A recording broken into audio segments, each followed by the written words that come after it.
Guys, good afternoon. Ngayon guys, mag-general cleaning ako sa aking kwarto kasi mag-vacation ako ngayong July 1 until 22. Babalik na ako ng 23 dito. Ayan, linisan ko yan. Yan yung dadalhin ko luggage. Ayun naman ay bigay lang yun na luggage. At saka linisan ko yan para ito, iakyat ko yan para maluwang na. And then, ito, pinalitan ko muna yung tinanggal ko muna yung mga bedsheet at pinlabahan ko para malinis at tanggalin ko yan, linisan ko kasi makaalikabok. Alam mo, hindi sa Hong Kong, malikabok talaga. Ayun, naka-electric pan ako, sobrang init. Ayan na. Mag-umpisa na ako habang yung alaga ko ay wala. Nasa kaibigan niya, masyal sila. Kaya, ano lang yun, kasi nagpaalam naman siya sa mama niya. Ayan, ayusin ko yan para at least malinis habang wala yung alaga ko. And then next, malapit na kasing uwi si amo. Ayun, sa kwarto naman ni amo, malinis naman na. Punas-punasan ko lang, pati yung kanyang lagay ng damit. Hindi naman siya, hindi naman yun magulo. Ayun, nakalagay naman siya sa hindi ko yun kalkalin kasi nakaayos naman na. Ayusin ko lang yung mga nagugulong damit. Okay na yun. Kaya yung kwarto ko, unahin ko to.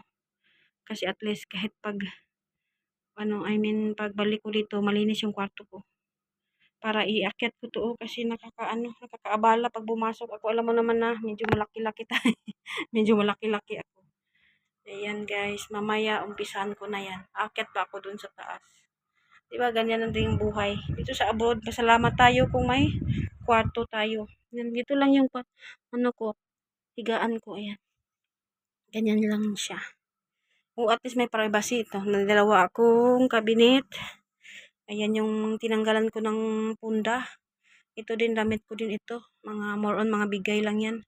Tsaka yung collection ko na Hello Kitty. Ayan. Yung extra na yan. Mga zipper bag. At saka yung mga eco bag. Sayang kasi itatapon. Minsan dito kasi bumibili ka ng mga, dyan sa mga pwede kang, ng eco bag.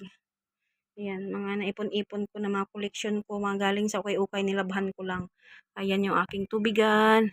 Ganito lang ang kwarto ko. Ayan yung ceiling. At least, hindi totally siya mainit kasi nandito ako sa baba natutulog.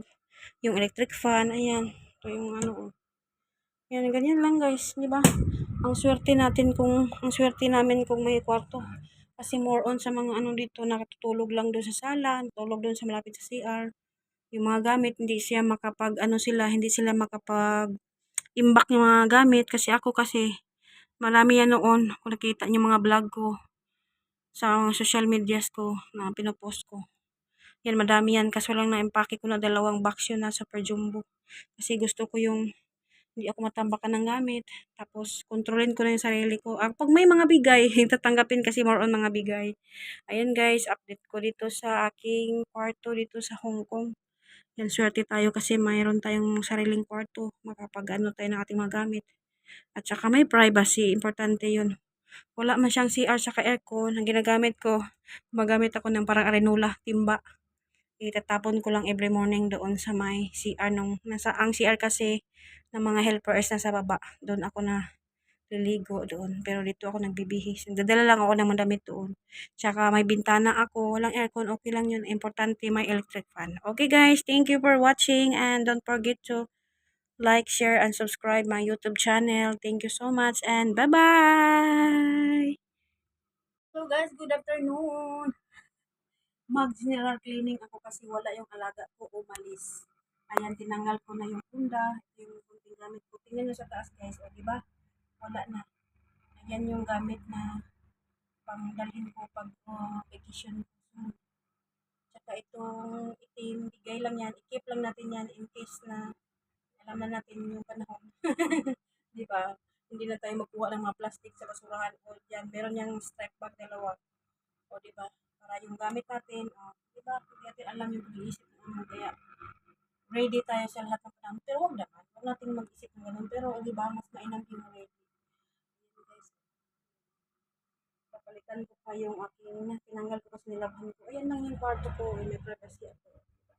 Thank you for watching and don't forget to follow. Bye! O, diba? Malinis. Dun sa taas tingnan. Ayan, nakapin ang ating luggage.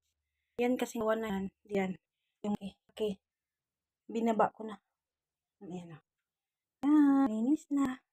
Tsaka siyempre ang kabinet. Oh, linis na din kabinet. Kabinet. Yung tingnan nyo, naka maliwalas.